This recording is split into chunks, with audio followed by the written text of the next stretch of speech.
them. My question is You know the meaning of Sharif?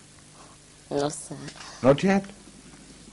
Oh. No. Come on, I'll turn to that later when I talk to your husband. Huh? Okay.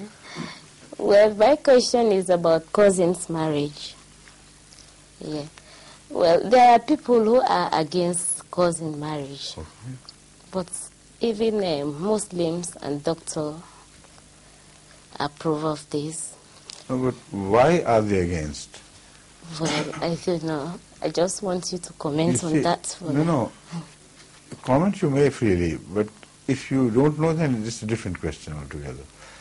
The fact is that we in India and Pakistan and all in the whole of Arab world and Indonesia and Malaysia, etc., we have been having free marriages and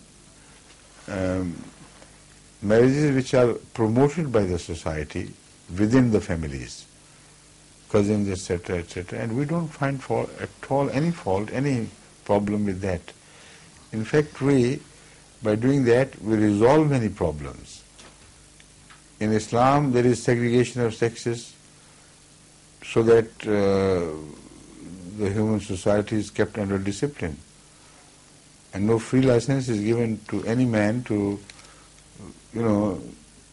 look at women of which he has no license from God, So this promiscuous society is strongly suppressed and condemned by Islam, because otherwise it leads to all the problems like you are suffering nowadays from AIDS and other punishments from Allah and broken homes and all that.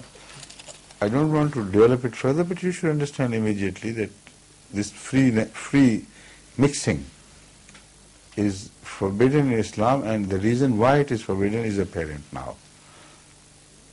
Now, in such a society, it is difficult to find matching people outside the family in areas where you do not know. And if you do not have any datings, if you have no occasion to meet and judge each other, how would you be able to find the right match? And even if you are permitted to date, you will not find the right match. You are likely to be led into the wrong match, like it happens here. Anyway, that is not a solution, but a difficulty, of course, for Muslim parents to find suitable matches for their daughters at least. Now, this is answered to a large degree when families grow to a larger family group, like Kahlons are in Sierra Leone. And they intermix with each other, and they know each other. When there is no outside, pursuit of cheap pleasure, then one always turns back to the family for peace. If the pull from the outside is greater, then the families are broken. But in Islam, it is the whole Islamic teaching, social concept, which helps this and which interrelates one issue with the other. So in Islamic system of society, families are not only protected, but they keep on enlarging. And social gatherings are within the family circles and not outside. So as a result, right from the childhood, the boys and the girls know each other even before they come to maturity. And there is a natural affinity, a law of natural affinity which works.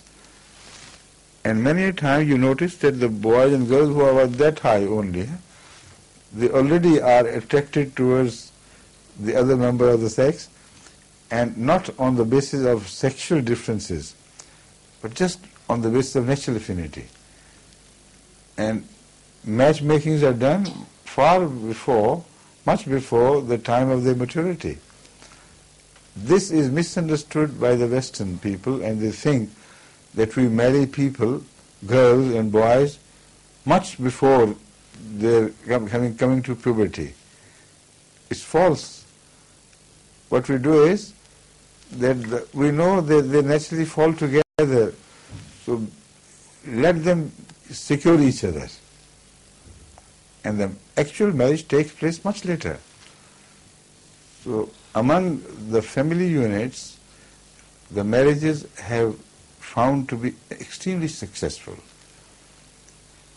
And there is less percentage of broken homes and families in Islam, in where this system works, than anywhere else in the world.